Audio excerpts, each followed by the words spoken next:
বিকেলবেলায় এরকম মশলাদার ঝাল ঝাল কাসুন্দি মুড়ি চাই নাকি? তাহলে অবশ্যই আজকের রেসিপিটা দেখার অনুরোধ রইল। নমস্কার বন্ধুরা, এই কাসুন্দি মুড়ি বানানোর জন্য আমি এখানে বড় মিক্সিং বোল নিয়ে নিয়েছি। ওর মধ্যে নিয়ে নেব 2 কাপ পরিমাণে মুড়ি। কাঁচা আলুর চপ রেসিপিতে মারিয়া ইসলাম দিদিভাই কমেন্ট করেছেন, দারুণ হয়েছে আপু, লাইক দিয়ে পাশে থাকলাম। থ্যাংক ইউ সো মাচ, এইভাবেই পাশে থাকবেন। মুড়ি নেওয়া হয়ে গেছে, এবারে এর মধ্যে দিয়ে দিলাম 2 টেবিল চামচ পরিমাণে পেঁয়াজ কুচি, 1 মুঠো পরিমাণে শশাটাকে খুব ভালো করে কুচিয়ে নিতে হবে।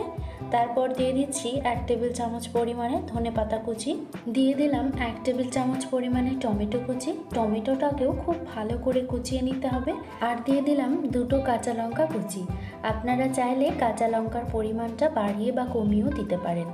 দিয়ে দিলাম 2 মুঠো মতন চানাচুরটাও আপনারা নিজের পছন্দ মতন অ্যাড করে নিতে পারেন। আর দিয়ে দিলাম 1 টেবিল চামচ পরিমাণে সর্ষের তেল। এবারে দিয়ে দিলাম কাসুন্দি, আজকের মেইন ইনগ্রিডিয়েন্টস 2 টেবিল চামচের মতন। আর সবশেষে দিয়ে দিচ্ছি 1 টিস্পুনের মতন পাতিলেবুর রস। আপনারা চাইলে এটা দিতেও পারেন, আবার নাও দিতে পারেন, এটা পুরোপুরি অপশনাল। এখন মুড়িগুলোকে খুব ভালো করে সব কিছুর সাথে মিশিয়ে নেব একটা চামচের সাহায্যে। আপনারা চাইলে এখানে হাত দিয়েও মুড়িটাকে খুব ভালো করে মাখিয়ে নিতে পারেন। আজকের ভিডিওটা অনেক ছোট হওয়ায় কারোরই কমেন্ট তেমন পড়তে পারলাম না। যারা যারা কমেন্ট করেছেন তাদের মন থেকে অনেক অনেক ধন্যবাদ এবং অনেক অনেক ভালোবাসা। এইভাবেই পাশে থাকবেন। আজ এই পর্যন্তই, বাই।